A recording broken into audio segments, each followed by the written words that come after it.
25 years old, no rich parents, no inheritance, no financial background whatsoever.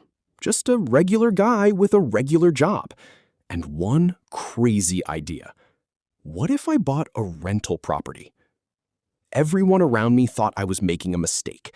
My friends said I was too young. My family said it was too risky. Even I had doubts. But I did it anyway. And today, I want to tell you exactly what happened. Every detail, every mistake, every win, every lesson. Because if I had watched a video like this before buying my first property, I would have saved thousands of dollars and months of stress.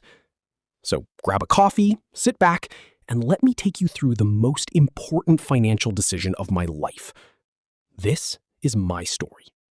Let me paint you a picture of my life at 24 years old, 1 year before I bought my first property. I was working a 9-to-5 job, making decent money, but every month felt the same. Money comes in, money goes out.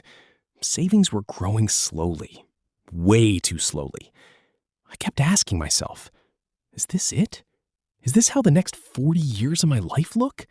Work, pay bills, repeat? That's when I started researching.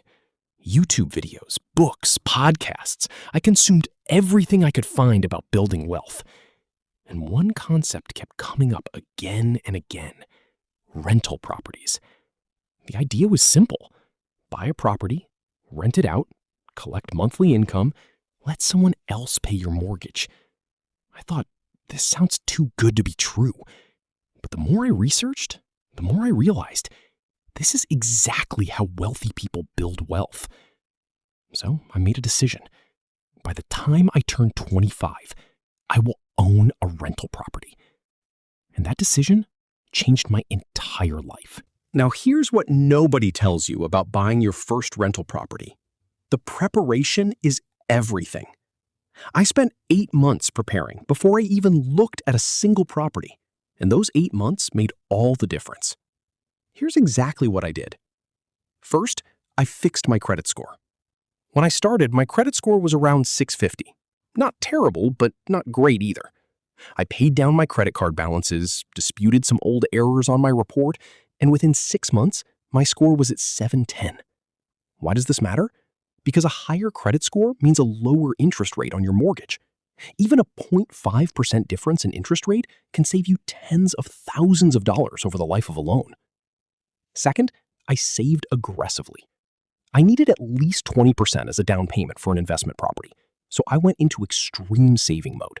I cut subscriptions, stopped eating out, picked up extra work on weekends. In 8 months, I saved $22,000. It wasn't easy, but it was worth every sacrifice. Third, I educated myself. I read every real estate book I could find. I watched hundreds of YouTube videos. I joined real estate investing forums online. I talked to people who already own rental properties. By the time I was... Okay, so now I had good credit, I had my down payment saved, and I had the knowledge. Time to find a property. I thought this would be the easy part. I was wrong.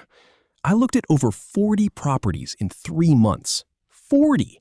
And I made offers on 6 of them.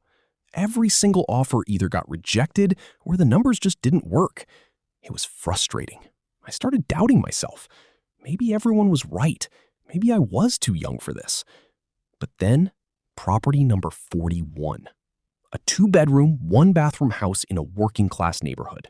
It needed some cosmetic work. New paint, new flooring, some minor repairs. Nothing structural. The asking price was $142,000. I ran the numbers. After my down payment of $28,000, my mortgage would be around $850 per month. Property taxes and insurance added another $250 per month. So my total monthly expense was about $1,100. Average rent in that neighborhood for a similar property? $1,550 per month. That's $450 in monthly cash flow every single month. I made an offer the same day. After some negotiation, we settled at $138,000. Now, let me walk you through exactly what happened during the buying process, because this is where a lot of first-time buyers get confused. Step 1. Mortgage pre-approval. Before making any offer, I got pre-approved by a lender. This told me exactly how much I could borrow and showed sellers I was a serious buyer. This took about 3 days. Step 2. Making the offer. My real estate agent helped me write a competitive offer. We offered slightly below asking price, but with a quick closing timeline, which sellers love. Step 3. Home inspection. After the offer was accepted, I hired a professional home inspector. Cost me $400.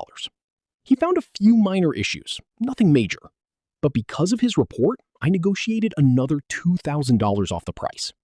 Never skip the home inspection. Ever. Step 4. Appraisal. The bank sent their own appraiser to confirm the property was worth what I was paying. It came back at $141,000, slightly above my purchase price. Good sign. Step 5. Closing day. 32 days after my offer was accepted, I sat at a table, signed about 50 documents, handed over my down payment check, and received the keys. I remember sitting in that empty house after closing. Just me, 4 walls, and the smell of old carpet. I had done it. At 25 So years that's old, my I complete owned a story. rental property. From zero real estate knowledge to owning my first rental property at 25. If there's one thing I want you to take away from this video, it's that the biggest obstacle between you and your first rental property is not money, not age, not experience. It's the decision to start. If you found this video valuable, please hit the like button. It genuinely helps this channel grow. Subscribe and turn on notifications. Every week I share real, practical real estate investing content to help you build your passive income journey. And drop a comment below. Tell me your age and whether you're ready to buy your first rental property. I read every single comment. See you in the next video.